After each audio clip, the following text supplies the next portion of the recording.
우리가 오늘 크리스마스 캐롤 찬양으로 가슴 가득히 기쁨이 넘치는 찬양을 하나님 앞에 올려드렸습니다. 크리스마스 캐롤 중에 저들밖에 하는 캐롤이 있죠. 노엘 노엘 노엘 노엘, 그 다음에 이스라엘 왕이 나셨네. Born is the King of Israel. 우리가 이 찬양을 하면서 우리가 한국 사람이고 일본 사람이고 미국 사람인데, 오늘 우리가 어떻게 찬양하면 이스라엘의 왕이 났다고 찬양을 하는데 이상하게 생각해 본 적은 없는지요? 어색하다고 생각해 본 적은 없는지요? 아마 최근에 나이 들어서 믿은 분들은 좀 그럴 수도 있겠다 싶기도 하지만, 저같이 어렸을 때부터 교회 생활했던 사람은 그냥 크리스마스 캐롤이니까 이스라엘 왕이 났다다 하고 그냥 한국 사람이면서도 미국 사람이면서도 그냥 신나게 불렀던 것 같아요. 그런데 이런 생각 한번 안 해보셨어요? PLO, 팔레스타인 해방기구 가자 지역에서 있는 크리스천들, 아니 이스라엘에도 이 팔레스타인 그 코로들이 있잖아요. 유대인은 유대인대로 모여 살고 이 팔레스타인은 팔레스타인대로 모여 살거든요. 여리고라든지 헤브론이라든지 베들레헴 이런 데는 팔레스타인들이 머저리티입니다. 근데 이 팔레스타인들 중에 예수 믿는 사람들이 제법 있어요. 유대인 중에 예수 믿는 사람도 있지만 팔레스타인 중에 예수 믿는 사람이 더 열심히 해요. 실은 가보시면 아시겠지만. 근데 저는 이런 생각이 있어요. 그분들이 이 크리스마스 때 이스라엘 왕이 나셨네, 이거를 부를까 안 부를까 생각해 봤어요. 어떻게 생각하세요? 한번 그런 생각 안 해보셨나요? 조금 묘하죠? 약간 느낌이 좀 그럴 것 같아요. 그분들은 내가 블레셋 사람인데 저 이스라엘하고 어떻게 보면 이렇게 대치되어 있고 아직도 그냥 긴장관계에 있고 조금만 있으면 폭탄들이 날아드는 그런 상황인데, 크리스찬인데 이스라엘 왕이 나셨네, 이거를 부르기가 그렇게 만만치는 않을 것 같다라는 생각을 해보게 됩니다. 자, 오늘 그걸 염두에 두고 한번 오늘 본문을 한번 접근해 봤으면 좋겠습니다. 지난주 8장을 마무리하면서 정말 가슴 벅차게 마무리하는 이 메시지에 우리가 다 은혜를 받았습니다. 받으셨죠? 예? 로마서 8장에서 은혜 받으신 분만 아멘. 예, 이 8장에서 은혜를 못 받으신 분은요, 정말 사람이 아닐 수도 있어요. 정말 너무너무 은혜로운 이 부분에서 은혜를 못 받는다는 것은 정말 신기할 정도예요. 그런데 내가 확신하노니 I am persuaded 하면서 우리 주 그리스도 예수 안에 있는 하나님의 사랑에서 끊을 수 없으리라 하고 빵 선포했잖아요. 그리고 9장에 딱 들어갔는데 9장은 좀 생뚱맞다는 느낌을 가져요. 이게 성경을 쭉쭉 읽어가시다 보면 이게 논리의 전개가 있잖아요. 특별히 로마서야말로 기가 막히게 논리적으로 정리되고 있거든요. 그래서 2장 시작할 때 그런즉, 3장 시작할 때 그런즉, 그러므로, 그런즉, 그러므로 계속 그 말은 앞에 걸 받아서 그러기 때문에, 또 앞에 걸 받아서 그러기 때문에 해서 논리적인 전개인데 8장도 그러므로 하고 시작했잖아요. 근데 9장은 아무것도 없어요. 어떤 논리적인 연결이 없는 것 같이 생뚱맞게 시작하는데 이렇게 시작하잖아요. 나는 참말을 하고 거짓말을 아니한다, 이렇게 얘기해요. I am speaking the truth. 그러고 나서 하는 말이 거짓말하는 게 아니야, 이래요. I am not lying, 이렇게 얘기해요. 좀 분위기가 에베레스트 산 정상에 섰던 로마서 8장에서 이제는 완만하게 내려갈 줄 알았는데 그게 아니라 스노우스톰, 폭풍을 맞은 거예요. 그 태풍을 맞아가지고 거기서 하산을 할 수가 없어요. 그게 9장이에요. 그리고 10장, 11장. 그래서 로마서 강의의 가장 힘든 협곡이 9장, 10장, 11장이라고 합니다. 근데 오늘 이 9장 말씀에서 바울이 이야기하는데 그렇게 확신찬 바울이 I'm not lying, 나 거짓말하는 거 아니야 하고 약간 좀 의기소침해진 것 같다라고 생각하시는 분은 그거는 아니에요. 이거는 어떻게 보면 하나의 논법 아니면 화법이에요. 화술법이에요. 예를 들면 I am not lying이라는 말은 내가 참말을 이야기한다는 거에 강조예요. 강조법이에요. 예를 들어서 실내에서 아이들에게 엄마 아빠들이 혹은 선생님들이 걸어라, walk 라는 말도 하지만 실제로 더 많이 강조해서 하는 말이 뭐냐면 얘들아 실내에서 뭐 하지 말라? 뛰지 마 그래요. Do not run 이렇게 얘기해요. 왜 그러냐면 야 실내에선 걸어. 약간 좀 기분이 이상하죠. 실내에선 걸어. 그러지 않고 실내에선 뛰지 마 이렇게 얘기하게 돼 있어요. Same thing. 지금 I am speaking the truth. 진실된 말을 하는데 그 말이 뭐냐? I am not lying. Do not run. 뛰지 마 라고 하는 강조법이에요. 그 강한 마음을 표출하는 건데 이 강한 마음에서 뭐가 나오냐면 내게 큰 근심이 있고 그치지 않는 마음의 고통이 있다라고 이야기를 하는 것입니다. 왜 이 바울의 마음속에 이 큰 근심과 그치지 않는 마음의 고통이 있는가? 그 이유를 정확하게 오늘 본문은 얘기 안 해요. 나중에 10장, 11장 가면서 그 이야기를 분명히 하는데 그 이유가 짐작할 만한 것은 이야기하고 있어요. 그게 뭐냐면 3절에 나의 형제 곧 골육의 친척을 위하여 이렇게 쓰고 있습니다. 그러니까 자기의 동족 유대인 때문이라고 이야기하고 있습니다. 근데 이 유대인 때문에 얼마나 고통이 심하냐면 이런 표현을 쓰고 있어요. 3절에 뭐라고 하냐면 나 자신이 저주를 받아 그리스도에게서 끊어질지라도 원하는 바로다. 아주 강한 표현을 했어요.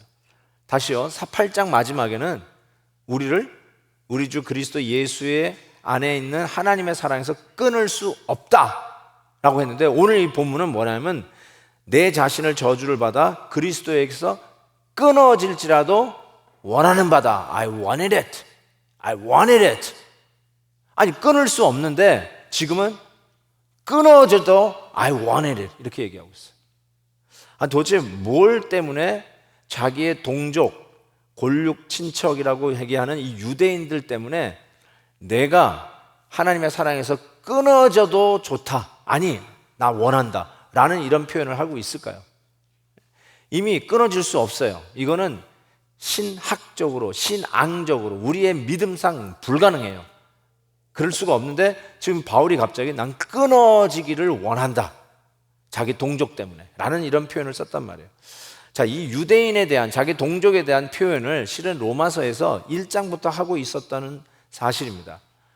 제가 강의하면서 그 부분을 찍어서 따로 설명은 안 했지만 오늘 본문이 있었기 때문이에요. 오늘 본문에서 뭐라고 얘기하냐면 오늘 본문에서 유대인 얘기가 나오는 그 이유를 한번 살펴보면 로마서 1장에 이런 말씀이 나와요.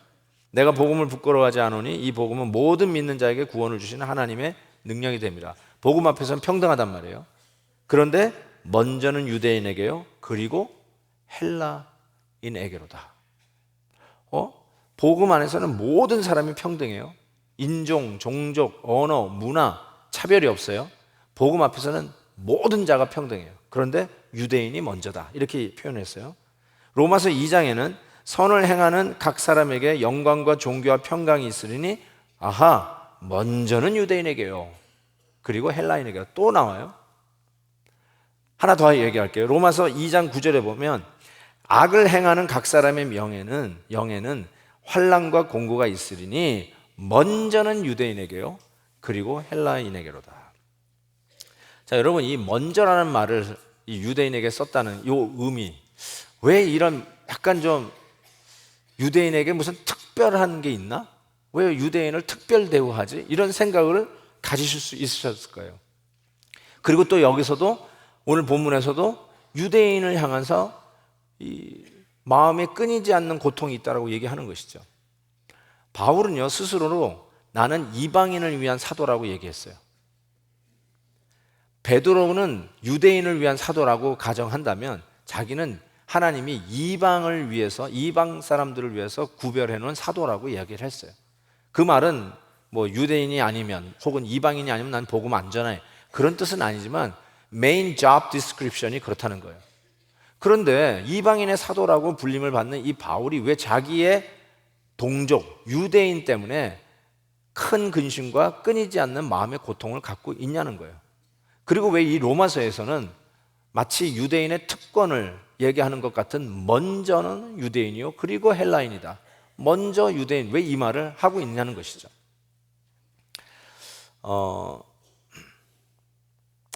여러분, 제가 우리 가족에선 제가 장남이에요. 저희 집에 삼형제가 있는데 제 동생이 2년 밑으로 여동생이 있고 그 2년 밑으로 남동생이 있어요. 그 삼남매 중에 제가 형이라고요. 근데 이게 2년 터울로 자라다 보니까 우리 동생들하고 제법 싸웠던 것 같아요. 그럼 뭐 티각티각 어렸을 때 싸우는데 그러면 누가 야단을 제일 많이 맞았을 것 같으세요? 네? 혹시 게스를 한번 해보세요. 누가 제일 야단을 많이 맞았을 것 같아요? 맞아요. 제가 제일 야단을 많이 맞았어요. 왜 그럴까요? 내가 형이니까, 제가 오빠니까. 왜요? 먼저니까. 제가 먼저이기 때문에. 그러니까 특권 의식으로 누리는 게 아니라 어떻게 보면 책임감이에요. 먼저 난 자의 책임감이에요. 그런 의미에서 이 먼저 유대인이라는 말을 생각해 볼 필요가 있어요. 이게 유대인의 어떤 특권 의식이나 특별한 특대를 이야기하는 것이 아니라 먼저 어떤 책임감을 가지고 언급하는 것이 아닌가라는 생각을 해보게 됩니다. 그래서 저는 이 먼저를 기득권의 문제라고 저는 생각해요.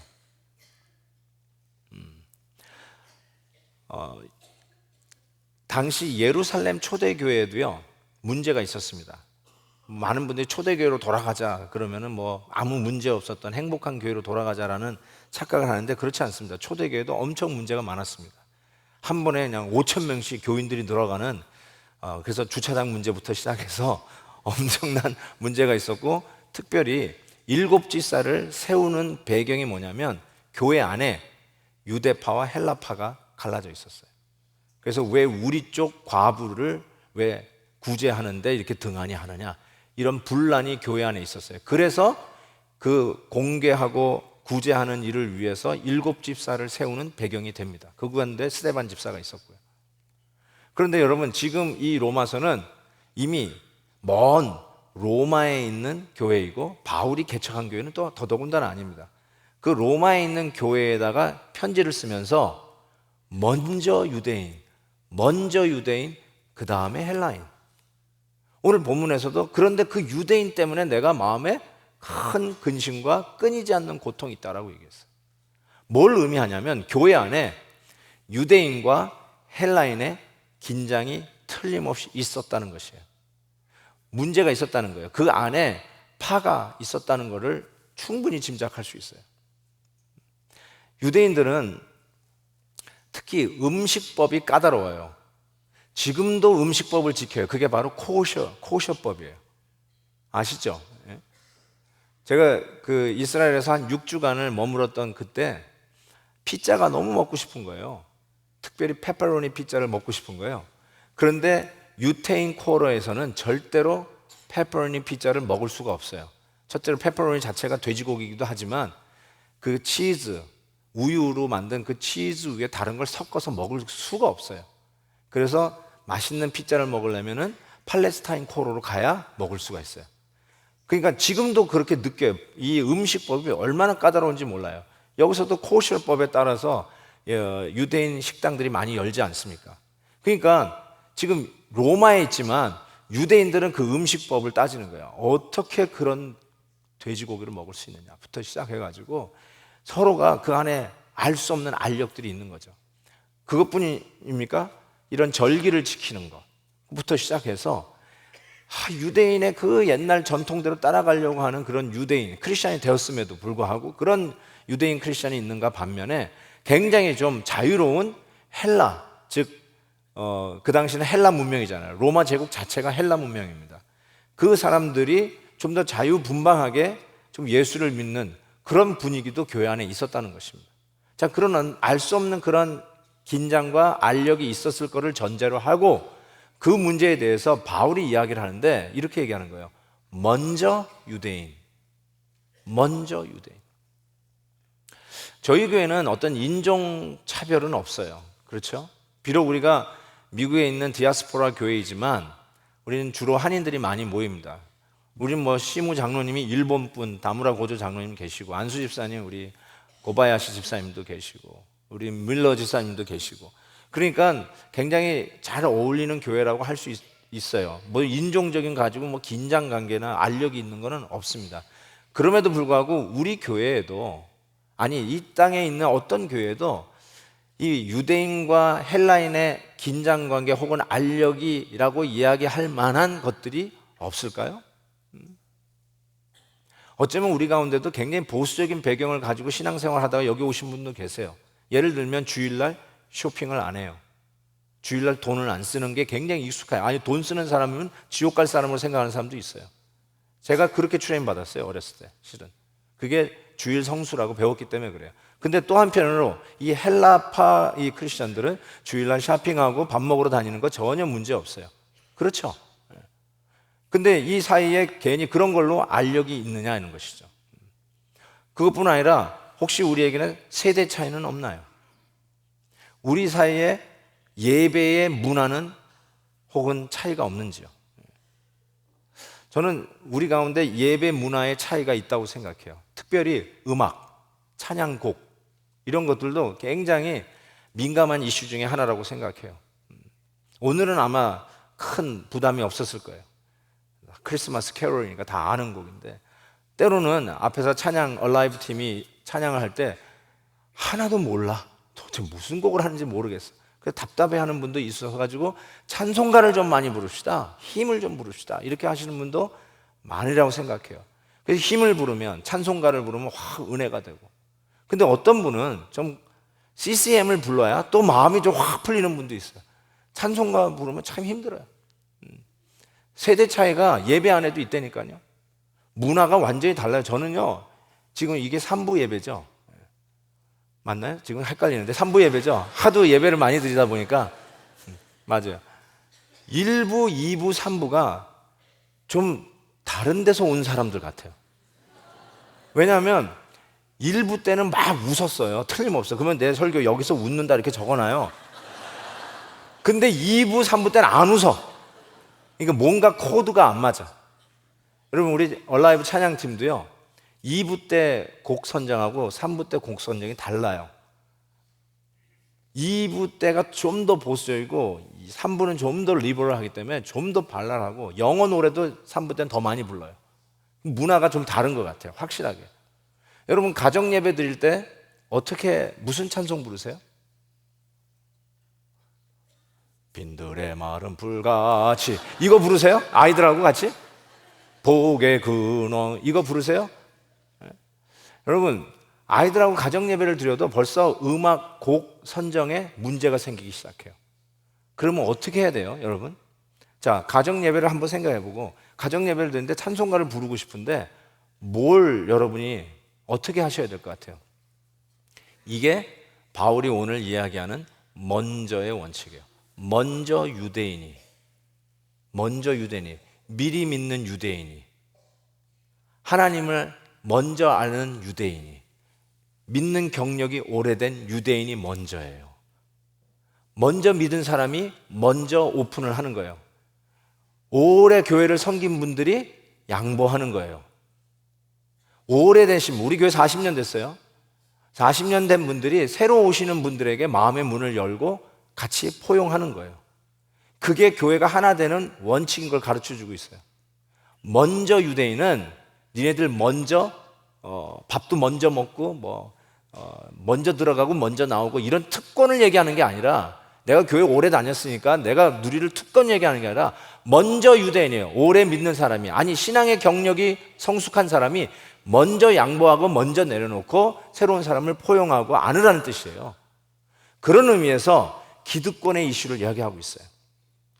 또 하나는요, 제가 뭘 생각했냐면 복음의 열정이다라고 생각했어요. 이게 어떤 의미에서의 복음의 열정이냐면 오늘 본문을 가지고 이렇게 해석하고 적용하는 경우를 상당히 제가 많이 들었기 때문에 말씀드리는데 와, 이 골육 친척을 위해서 끊이지 않는 마음의 고통을 가진 이 바울을 봐라. 바울은 정말 민족주의자이고 애국자이다. 이렇게 이야기를 하더라고요. which is true. 맞아요. 저도 동의합니다. 진짜 나라를 사랑하고 나라를 위한 애국과 민족주의자다라는 생각을 해봤어요. 근데 애국을 하기 위해서 예수 믿는 거 아니에요. 예수 믿으면 애국하게 돼요. 예수 믿으면 민족을 아끼는 마음을 갖게 돼요. 그런데 애국하기 위해서 예수 믿는 건 아니에요. 왜냐하면 예수 믿는 건 그 애국보다 더 큰 거예요. 더 이상이 있어요. 저는 그런 의미에서 복음에 대한 열정이라고 말씀을 드리는 거예요. 애국해야 되겠다. 우리는 민족주의자로 서야 되겠다. 그것을 지금 교훈하기 위해서 오늘 본문이 있는 게 저는 아니라고 생각해요. 복음에 대한 열정이에요. 왜 그렇게 생각하는지 좀 더 살펴볼게요. 실은 9장, 10장, 11장이 어렵다고 그랬어요. 어렵다고 해서 여러분이 뭐 그냥 고민할 필요는 없어요. 마치 이 폭풍을 맞는 것 같은 이 9장, 10장, 11장에서 뭘 다루냐면 실질적으로 유대인들이 예수를 거부하는 거예요. 복음을 거절하는 거예요. 그러니까 지금 방금 뭐라고 얘기했냐면 그리스도 예수 안에 있는 하나님의 사랑에서 우리가 끊을 수 없다는 거예요. 그런데 유대인들이 복음을 안 믿네? 그러면 하나님의 사랑에서 끊어져 나가는 거란 말이에요. 유대인들이 끊어져 나가는 걸 보니까 하나님이 우리를 향한 그 약속도 실패한 거 아니냐라고 하는 굉장히 합당한 질문을 던지는 거죠. 이거 보라고. 이미 은혜를 누리고 이미 앞서서 하나님을 아는 이 유대인이 복음을 거절하는 거 보니까 하나님의 사랑과 약속이 이미 실패한 거 아니냐라고 하는 질문을 던지는 거죠. 바로 그 질문을 지금 바울이 9장, 10장, 11장에서 다루고 있다는 것이에요. 그 문제를 앞으로도 계속 다루겠지만 바로 그런 가운데 지금 바울이 뭐라고 이야기하냐면 이 유대인들을, 우리 골육 친척들을 보니까 마음에 너무나 상심이 커서 이 얼마나 큰 근심이 되는지 고통이 심한데, 그러면서 하는 말이 뭐냐면 저들이 예수만 믿기만 한다면 내가 하나님의 사랑에서 끊어져도 내가 원하는 바다라고 얘기했다는 것이에요. 여러분, 이 표현을 우리가 잘 생각해 볼 필요가 있어요. 왜 이런 표현까지 하느냐면요, 실은 유대인 먼저라는 말은 유대인의 기득권을 얘기하는데 그 기득권의 7가지를 오늘 본문에서 설명하고 있어요. 첫 번째, 유대인이 가진 기득권이 뭐냐면 첫째, 양자됨이에요. 이미 이거 계속해서 지금 로마서에서 설명하고 있는 건데 양자됨이에요. 이건 뭘 염두에 둔 말씀이냐, 호세아 11장에 나와 있는 말씀을 염두에 둔 건데, 이스라엘이 어렸을 때 내가 사랑하여 내 아들을 애굽에서 불러냈거늘 하면서 출애굽하는 백성들, 애굽에서 종살이하던 백성들을 출애굽시킨 거를 뭐라고 얘기하냐면 그게 양자 삼으신 거예요. 노예인 그 이스라엘 백성을 하나님이 불러서 당신의 백성으로, 당신의 아들로 양자 삼으셨어요. 그러니까 이스라엘은 이미 하나님의 자녀예요. 근데 이것을 크리스마스 때 마태복음에서 어떻게 인용하는지 보세요. 마태복음에서 똑같이 이 말씀을 인용하는데, 헤롯이 죽기까지 거기 있었으니 이는 주께서 선지자를 통하여 말씀하신 바 애굽으로부터 내 아들을 불렀다 함을 이루려 함이라. 호세아에서 아들을 불러냈어요, 애굽에서. 근데 이걸 어디다 적용하냐면 헤롯에 의하여 애굽으로 피신 갔던 요셉, 마리아 그리고 아기 예수가 헤롯이 죽으니까 다시 애굽에서 올라와가지고 나사렛에 정착하고 살게 되는 그 사건을 두고 뭐라고 하냐면 애굽에서 불러내겠다고 하는 것이 이루어짐이라 하면서 양자된 이스라엘을 지금 예수 그리스도와 이미 연결하고 있는 것을 보게 돼요. 자, 이미 양자, 이 축복을 유대인들이 가졌다. 두 번째 기득권, 영광이라고 했어요. glory. 뭐냐면 출애굽한 백성들이 매일 밤 매일 낮에는 구름 기둥으로 밤에는 불 기둥으로 하나님의 실제를 늘 보고 체험하는 그런 영광을 누렸어요. 세 번째 기득권, 언약이라고 했어요. covenant. 아브라함의 언약, 모세의 언약, 다윗의 언약, you name it. 모든 언약, 약속을 받은 자들이 바로 이 유대인이었다는 것을 이야기하고, 네 번째로는 토라, 율법을 얘기하고 있어요. 이 말씀을 이미 받은 자들이에요. 말씀을 통해서 어떻게 사는 것이 하나님이 기뻐하시는가를 이미 아는 자였어요. 다섯 번째 기득권, 예배입니다. worship. 여러분, 이 말은 우리가 하나님 앞에 나아가는 그 특권을 가졌다는 뜻이에요. 여러분, 대통령에게도 함부로 못 가요. 그렇죠? 이번에 한국의 문제는 대통령에게 함부로 갔다는 거 아니에요. 대통령에게도 함부로 못 가야 되는데 거룩하신 하나님 앞에 어떻게 함부로 갑니까? 그런데 이 이스라엘 백성은, 이 유대인은 하나님 앞에 나아가는 이 worship, 이 특권을 누렸던 백성들이었어요. 또 여섯 번째 기득권은 약속입니다. 하나님의 약속, promises. 여러분, 구약이 뭐예요? Old Testament. 옛 약속들 아닙니까? 구약이 그들이 가지고 있었던 성경 자체가 다 약속이에요. 그리고 일곱 번째 기득권, 조상, patriarch. 아브라함의 하나님, 이삭의 하나님, 야곱의 하나님 라고 부르는 그들이 우리 조상이에요. 우리 할아버지예요. 우리 증조 할아버지예요. 우리 가족이라니까요. 우리 패밀리 라인에 있는 자들이라니까요. 이런 엄청난 신앙의 유산을 가지고 있는 이 기득권, 이것이 바로 유대인들이 가지고 있는 기득권인데, 이것을 종합해가지고 뭐라고 선언하냐면 이렇게 얘기해요. 마지막 부분에 육신으로 하면 그리스도가 그들에게서 나셨으니 라고 하면서, 이 유대인이 가지고 있는 일곱 가지의 기득권은 결국 크리스마스의 기득권이었어요. 왜 그러냐면 육신으로 성육신하여서 오늘 오신 예수 그리스도가 누구냐? 너희들 유대인들에게 나왔다는 거예요. 성부, 성자, 성령 삼위일체 하나님의 제2위 성자 예수 그리스도조차도 육신의 혈통으로는 우리 민족 유대인에게서 나왔다는 거예요. 예수님이 마리아와 요셉 사이에서 나온 유대인이잖아요. 아니, 유대인 가운데 성삼위 하나님의 제2위 성자 예수 그리스도가 나왔다. 크리스마스의 기득권이라는 거죠.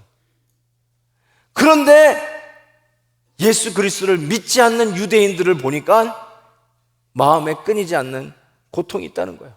마치 끓고 있는 냄비가 그냥 확 뚜껑에 달달달 거리는 것처럼 바울이 이 예수 그리스도를 믿지 않는 이 유대인들을 보니까 속이 끓는 거예요. 끓는 거. 그걸 지금 느끼고 있는 거죠. 그러면서 바울이 마치 칼같이 mind bending speech, 뭘 이야기하냐면 3절에 나의 형제 곧 골육의 친척을 위하여 내 자신이 저주를 받아 그리스도에게서 끊어질지라도 원하는 바로다. 이 이야기를 했어요. 이게 애국주의자들이 하는 말이라고요? 이게 민족주의자들이 하는 말이라고요? 아니에요. 이거는요, 복음에 들들 끓고 있는, 복음에 열정 있는 사람들만 할 수 있는 말이에요. 제가 왜 이렇게 말씀을 드리냐면요, 크리스마스는 가족이 함께 모이는 시즌이잖아요. 그래서 아마 많이들 오셨을 거예요. 그렇죠? 방문자들도 오늘 많이 보이시는 것 같아요. 그래서 한번 가족들이 이렇게 모이면 여러분 어떻게 생각하세요? 와, 아유, 우리 아들 잘 왔구나. 아유, 뭐 일도 잘하고 건강하고 참 감사하고, 그런 이렇게 같이 식사하는 그런 의미를 갖습니다. 그런데 이 본문에서 지금 바울이 느끼는 건 뭐냐면, 같은 우리 친척인데 그들이 예수를 안 믿으니까 지금 바울이 지금 속이 아픈 거예요. 마음에 고통이 온다는 것이죠. 여러분, 내 아들, 내 딸 혈통이기 때문에 그렇게 느낀다면 지금 계속 믿지 않는 자녀들 때문에 마음이 계속 아프셔야 되는 거예요. 근데 안 그렇잖아요. 그냥 예수는 안 믿어도, 교회는 안 다녀도, 아유, 그냥 좋은 학교 나오고 좋은 직장에 다니면서 제 앞가림 하니까 그냥 괜찮다. 그걸로 혹시 그냥 이 크리스마스 시즌에 가족끼리 한 식사하는 의미로 그냥 생각하시는 분은 안 계세요? 혈통이기 때문에 가슴이 아프다고요? 혈통이기 때문에 지금 이 고백한다고요? 아니에요. 그 이상이란 말이에요, 제 말은. 훨씬 더 복음의 열정에 들끓고 있는 바울이기 때문에 이 고백을 한다라는 생각을 해봅니다. 여러분, 실은 이 고백이 모세도 아주 비슷하게 했다는 생각을 해봅니다. 모세가 십계명을 받을 때 오레가 있었잖아요. 그러니까 자기들의 지도자가 안 내려오니까 그 광야에서 기다리다가 이 백성들이 금송아지를 만들었어요. 그러면서 이 금송아지가 출애굽을 도와줬던 신이라고 얘기하면서 우상을 섬기는 모습에 하나님이 진노하셨어요. 그래서 레위 족속을 통해서 즉시 처벌을 시작하시는데, 그때 모세가 이런 기도를 했습니다. 출애굽기 32장에 보니까 이튿날 모세가 백성에게 이르되 너희가 큰 죄를 범하였도다. 내가 이제 여호와께로 올라가노니 혹 너희를 위하여 속죄가 될까 하노라 하고, 모세가 여호와께로 다시 나가 여짜오되 슬프도소이다. 이 백성이 자기들을 위하여 금신을 만들어 싸우니 큰 죄를 범하였나이다. 그러나 이제 그들의 죄를 사하시옵소서. 그리고 이렇게 얘기했어요. 그렇지 아니하시오면 원하건대, 바울도 원했는데 모세도 지금 뭘 원하냐면 주께서 기록하신 책에서 내 이름을 지워 버려 주옵소서. 모세도 이 죄 지은 백성들을 하나님 살려만 주신다면, 안 되시겠다고요? 그렇다면 내 이름을 생명책에서 지우는 가격으로 이 백성을 살려주실 수 있다면 please 그렇게 하소서. 그 뜻이에요. 나를 좀 생명책에서 지워주십시오 라고 하는 것이에요. 마치 바울이 이 동족 유대인들이 예수 믿을 수만 있다면 내가 하나님의 사랑에서 끊어내어지는 그 가격으로 내 동족들이 예수만 믿게 된다면 so be it, 그렇게 해달라고 하는 거예요. 그렇게 될 수도 없어요. 하나님의 사랑에서 끊어질 수 없다라고 그렇게 목 놓아 외쳤던 바울이 자기 백성들이 예수만 믿을 수 있다면 하나님의 사랑에서 끊어지는 것도 내가 원하는 바입니다, 이렇게 얘기했다는 거예요. 근데 모세의 기도를 하나님은 응답하지 않으셨어요. 왠지 아세요? 그의 이름을 생명책에서 지우는 것보다 더 낫고 더 높은 이름을 지을 이름이 있었어요. 하나님은 바울의 원함을 듣지 않으셨어요. 들어주시지 않으셨어요. 왜냐하면 하나님의 사랑에서 끊어내면서까지 자기의 백성을 구원해낼 만한 이름이 바울보다 더 크고 더 위대한 인물이 준비되어 있었기 때문에 그래요. 모세보다 더 큰 이름, 더 위대한 지울 이름은 예수 그리스도의 이름이었어요. 예수 그리스도의 이름을 지우면서 실은 우리들의 이름을 생명책에 그대로 두고 계세요. 우리 이름 대신 지워진 예수 이름이 있기 때문에 모세의 이름 안 지우시고 예수의 이름 지우시고 우리를 살려내셨어요. 똑같은 의미예요. 바울을 하나님의 사랑에서 끊어내는 것보다 더 위대한 인물을 끊어내시려고 하나님이 작정하셨어요. 그것이 누구냐? 하나님의 독생자 예수 그리스도. 오늘 육신으로 유대인 가운데서 태어나신 예수 그리스도를 하나님의 사랑에서 끊어내시면서 우리를 여전히 하나님의 사랑에서 붙드시겠다고 약속하셨기 때문에 그래요. 여러분, 바울은 이 열정으로 들들 끌었어요.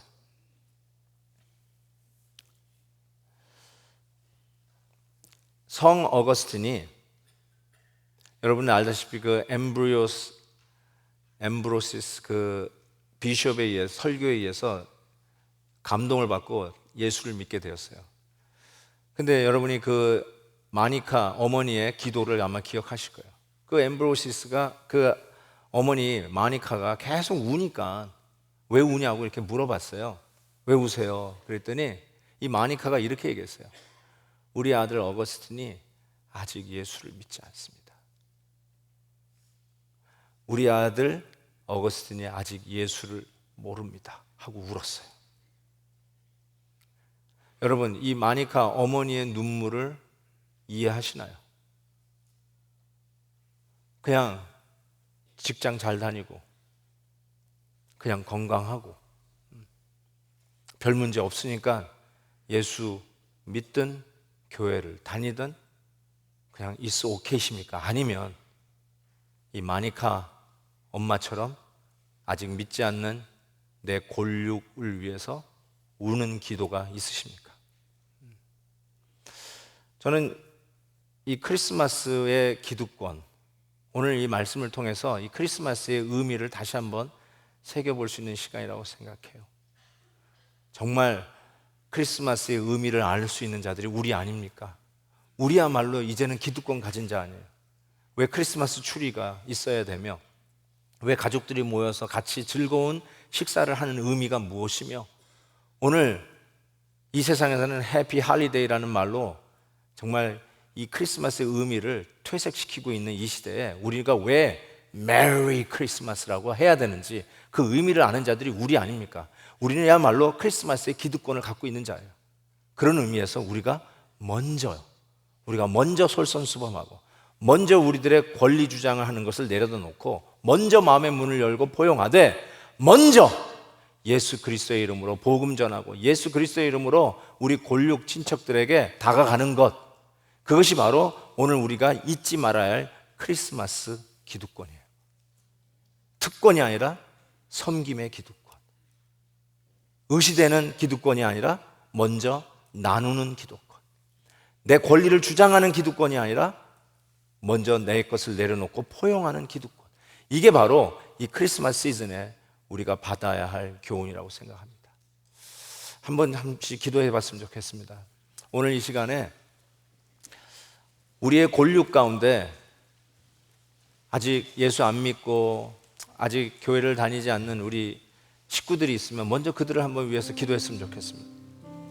우리가 신년 엘리야 특별 새벽 기도 때 항상 우리 BIP를 놓고 작정하는 시간이 있는데 오늘 이 시간 먼저 하십시다. 오늘 특별히 주신 말씀이니까 우리가 아는 부모님들, 장인, 장모님 혹은 우리 아들, 우리 손주들, 아직 예수님을 모르는 우리 골육 친척이 있으면 한번 그들을 위해서 간절히 기도하면서 하나님 예수 믿게 해주세요, 은혜의 시간 되게 해주세요 하고 한번 기도하는 시간이 되었으면 좋겠습니다. 우리 같이 한번 그들의 이름을 불러가면서 간절히 기도합니다. 하나님 아버지, 주님의 은혜를 감사합니다. 오늘도 말씀을 통해서 우리의 골육 친척, 우리의 민족들, 우리의 동족들, 더 나아가서 우리의 가정들, 우리의 식구들, 우리의 자녀들을 위해서 간절히 기도합니다. 아직도 예수 믿지 않는 우리의 자녀들을 위해서 기도합니다. 아직도 예수님을 모르는 우리 부모님들을 위해서 간절히 기도합니다. 크리스마스의 기득권, 하나님이여, 우리가 주장하고 우리가 누릴 것이 아니라 내려놓고 섬기고 포용하고 먼저 나누어야 할 이 귀한 날, 하나님 아버지, 우리의 골육 가운데 아직 예수 그리스도를 믿지 않는 자들을 향해서, 아직도 이 크리스마스의 캐롤을 부르지 못하는 자를 향해서 담대하게 이스라엘의 왕이 나셨다다 선포하는 저희들 되게 하여 주시옵소서. 하나님 믿습니다. 주님의 은혜가 우리 가운데 넘치게 하시고 날마다 주님의 길에 서게 하여 주시옵시며, 주님이 원하시는 놀라운 일들이 우리 앞에 복음의 문이 활짝 열리며 예수 그리스도의 신장로가 열리며 조금의 편만함이 우리의 가정에도, 우리의 친척에게도, 우리의 이웃에게도 열리는 놀라운 은혜를 베풀어 주시옵소서. 예수님의 이름으로 기도하옵나이다.